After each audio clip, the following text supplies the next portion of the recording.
Radio.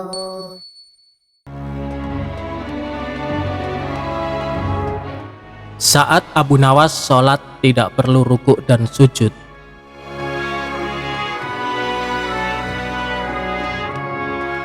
Baginda Raja terkejut bukan kepalang tak kala mendengar kabar Abu Nawas sudah ngawur dan bikin ngaco.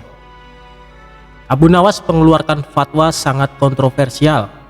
Jika sholat itu tidak perlu ada rukuk dan sujud. Mendengar fatwa tersebut, Baginda Raja menganggap Abu Nawas sudah berlaku sombong terhadap Allah. Sama persis dengan apa yang dilakukan setan yang menolak untuk sujud kepada Adam. Raja menganggap bahwa hukuman yang pantas bagi orang seperti itu adalah hukuman mati. Baginda kadang menyesali diri saat dirinya sudah sangat akrab dengan Abu Nawas. Selain itu, Raja juga mendengar jika Abu Nawas mengatakan dirinya suka fitnah. Abu Nawas layak dipancung karena melanggar syariat Islam dan menyebar fitnah, begitu usul para pembantu. Baginda Raja pun terpancing. Untung ada seorang pembantunya yang memberi saran kepada Raja untuk melakukan tabayun atau konfirmasi kepada Abu Nawas. Baginda Raja pun akhirnya memanggil Abu Nawas ke istana. "Benarkah Abu Nawas, kamu berfatwa dalam sholat tidak perlu rukuk dan sujud?" tanya Baginda Raja dengan ketus. "Benar saudaraku," jawab Abu Nawas enteng dan tenang. Khalifah kembali bertanya dengan nada suara yang lebih tinggi.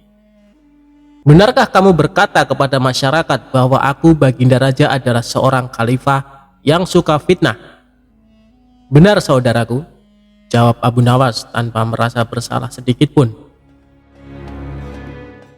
Khalifah berteriak dengan suara menggelegar, "Kamu memang pantas dihukum mati karena melanggar syariah Islam dan menebarkan fitnah tentang khalifah." "Saudaraku," jawab Abu Nawas sembari tersenyum, "memang hamba tidak menolak bahwa hamba telah mengeluarkan dua pendapat tadi. Tapi sepertinya kabar yang sampai pada Baginda tidak lengkap. Kata-kata hamba dipelintir seolah-olah hamba berkata salah," jelas Abu Nawas. "Apa maksudmu? Jangan membela diri, kau telah mengaku dan mengatakan kabar itu benar adanya," ucap Baginda Raja. Singkat cerita, Abu Nawas pun digeret menghadap Raja. Kini ia menjadi pesakitan. Abu Nawas beranjak dari duduknya dan menjelaskan dengan tenang, "Saudaraku, saya memang berkata rukuk dan sujud tidak perlu dalam sholat. Tapi dalam sholat apa?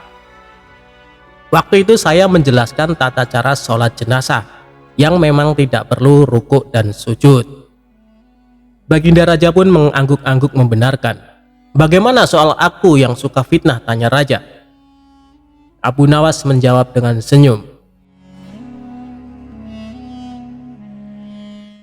"Kalau itu saya sedang menjelaskan tafsir ayat 28 surat Al-Anfal yang berbunyi, ketahuilah bahwa kekayaan dan anak-anakmu hanyalah ujian bagimu."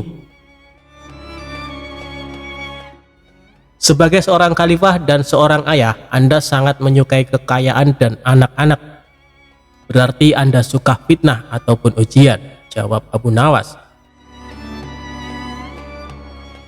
Mendengar penjelasan Abu Nawas yang sekaligus kritikan itu, Baginda Raja tertunduk malu, menyesal dan sadar.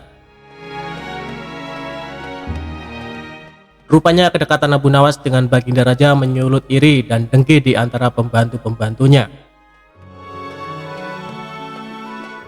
Pembantu-pembantu khalifah yang hasut ingin memisahkan hubungan akrab dengan memutarbalikkan berita.